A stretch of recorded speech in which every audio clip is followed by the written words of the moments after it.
வணக்கங்க, வாழ்க வளமுடன்.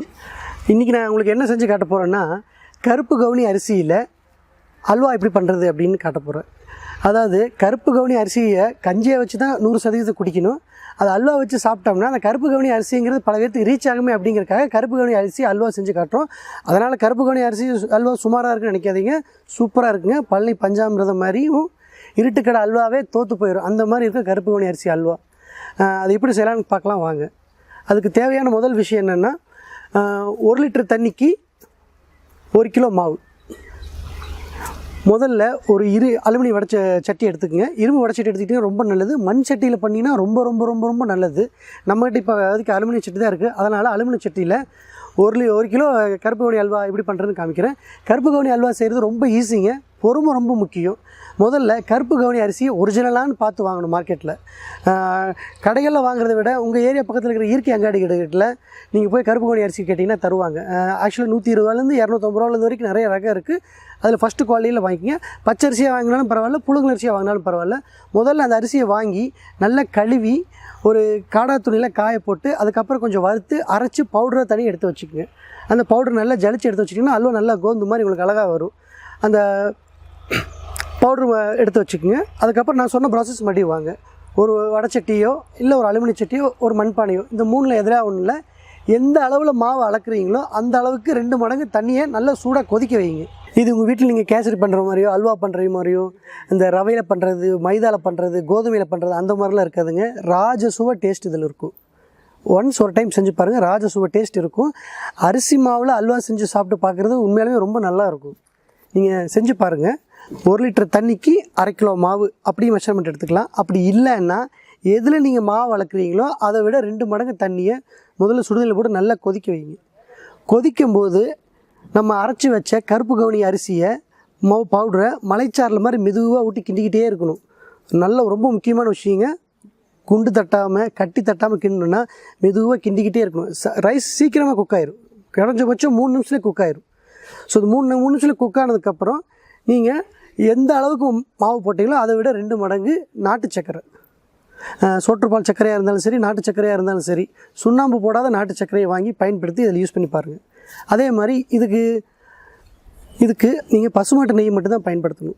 கடையில் விற்கிற நெய்யோ வீட்டில் விற்கிற நெய்யோ பேக்கெட்டில் விற்கிற நெய்யோ தயவு செஞ்சு பயன்படுத்தாதீங்க. சுத்தமான பசு மாட்டு நாட்டு நெய், எருமை நெய்யாக இருந்தாலும் ஓரளவுக்கு டேஸ்ட் நல்லா இருக்கும். ஆனால் இந்த டேஸ்ட்டே வந்து சுத்தமான பசுமாட்டு நெய்யில் பண்ணால் தான் இந்த டேஸ்ட் வரும். ஸோ முதல்ல சொன்ன மாதிரி எதில் அளக்கிறோமோ அதை விட 2 மடங்கு தண்ணி, மாவு எந்த அளவுக்கு இருக்கோ அதை விட 2 மடங்கு சர்க்கரை, அதாவது நாட்டு சர்க்கரை. இதை மிக்ஸ் பண்ணாலே போதும். சுடுதண்ணி வைங்க, நல்லா கொதிக்க வைங்க. அதுக்கப்புறம் நான் சொல்கிற மாதிரி ப்ராசஸில் பண்ணுங்கள். அதே மாதிரி இதை எப்படி சமைக்கணுங்கிற நான் இப்போ உங்களுக்கு செஞ்சு காட்டுறேன் பாருங்கள். 1 கிலோ அரைச்ச மாவை 2 மடங்கு தண்ணி ஊற்றிக்கணும். 2 மடங்கு தண்ணியை முதல்ல கொதிக்க வச்சுக்கோங்க. கொதிக்க வச்சதுக்கப்புறம் அந்த மாவை மலைச்சாரல் மாதிரி கொஞ்சம் கொஞ்சமாக ஊட்டி இரும்பு கரண்டி ஊட்டி கிண்டிக்கிட்டே இருக்கணும். பாகு வர வரைக்கும் நல்லா கிண்டிக்கிட்டே இருக்கணும். சர்க்கரை பாகு இல்லைங்க, மாவே பாகு பதத்துக்கு வரணும். இந்த மாவு பாகு பதத்துக்கு வந்ததுக்கப்புறம் நல்லா ஸ்ப்ளிட்டாகி தெறிக்க ஆரம்பிக்கும். உள்ள இந்த கொப்பளம் வந்து பயங்கரமாக ஸ்ப்ளிட்டாகி தெறிக்கிற மாதிரி இருக்கும். கைக்கு முடிஞ்சால் க்ளவுஸ் போட்டுங்க, இல்லைன்னா கொஞ்சம் நீளமான கரண்டி வச்சுக்கோங்க. இது வச்சதுக்கப்புறம் மாவு பதம் வந்ததுக்கப்புறமே நம்ம முதல்ல அளந்து வச்சுருந்த 1க்கு 2 மடங்கு உள்ள நாட்டு சர்க்கரையை போட்டு கிண்ட ஆரம்பிச்சிடணும். இது 2 கிண்டனாலே போதுங்க. கருப்பு கவுனி அல்வா பண்ணுறதுல ஒரு சின்ன விஷயம் என்னென்னா, நம்ம எந்த அளவுக்கு சுற்றிக்கிட்டே இருக்கிறோமோ அந்த அளவுக்கு டேஸ்ட்டு கிடைக்குங்க. சும்மா வெறுமனா 2 வாட்டி 3 வாட்டி கிண்டுறது கிடையாது. குறைஞ்சபட்சம் ஒரு 100-150 வாட்டி அதை கிண்டி அந்த பாகு பார்த்து கொண்டு வரணும். இந்த 2 ப்ராசஸ் பண்ணதுக்கப்புறம் தான் நம்ம நெய்யுங்கிற 3வது விஷயத்தையும் நம்ம உள்ளே இறக்கணும். நான் முதல்ல சொன்ன மாதிரி பசு நாட்டு நெய்யை தான் இதில் உள்ள கலந்துக்குங்க. கலந்து முடிச்சதுக்கப்புறம் முதல்லையே ஒரு மிக்சியில் ஒரு 1 கிலோவுக்கு 10 ஏலக்காய் போதுங்க. 10 ஏலக்காய் போட்டு மிக்சியில் போட்டு நல்லா அரைச்சி வச்சு கடைசியில் போட்டு வச்சுக்கோங்க. சிம்பிள் ப்ராசஸ் தான். 4 விஷயம் தான். இந்த 4 விஷயம் ஃபாலோ பண்ணிங்கன்னா கருப்பு கவுனி அல்வா இம்மீடியட்டாக ரெடி. எல்லோரும் இந்த கருப்பு கவுனி அல்வா ஒவ்வொருத்தர் வீட்டில் செஞ்சு பாருங்கள். உங்களுக்கு எதாவது இந்த கருப்பு கவுனி அல்வா பண்ணுறதுல ஏதாவது சந்தேகம் இருந்தால் தாராளமாக என்கிட்ட கேட்கலாம். கருப்பு கவுனியில் அல்வா மட்டும் கிடையாதுங்க, கிட்டத்தட்ட 85 வகையான உணவுகள் செய்ய தெரியும். கருப்பு கவுனி அரிசியில் அல்வா செய்யலாம், கஞ்சி வகைகள் செய்யலாம், சத்து மாவு செய்யலாம், உருண்டை செய்யலாம்.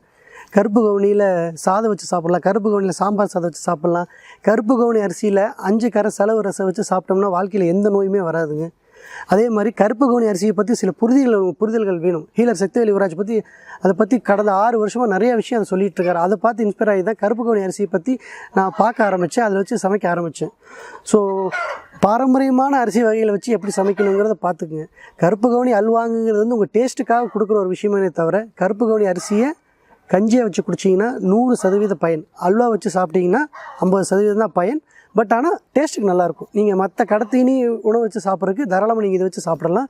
மெயினாக உங்கள் வீட்டுக்கு வரவங்களுக்கு ஒரு 10 நிமிஷத்தில் நீங்கள் ப்ரிப்பேர் பண்ணி கொடுத்துடலாம். அரிசி மாவை அரைச்சி ஒரு டப்பாவில் நீங்கள் எடுத்து வச்சுக்கிட்டிங்கன்னா போதும். உடனே செஞ்சு நீங்கள் அல்வா செஞ்சு கொடுத்துக்கலாம். அப்படி இல்லைன்னா உடனே சுடுதண்ணியில் கொதிக்க வச்சு இந்து உப்பு கலக்கி போட்டால் அருமையான ஒரு கஞ்சி கிடைக்கும்.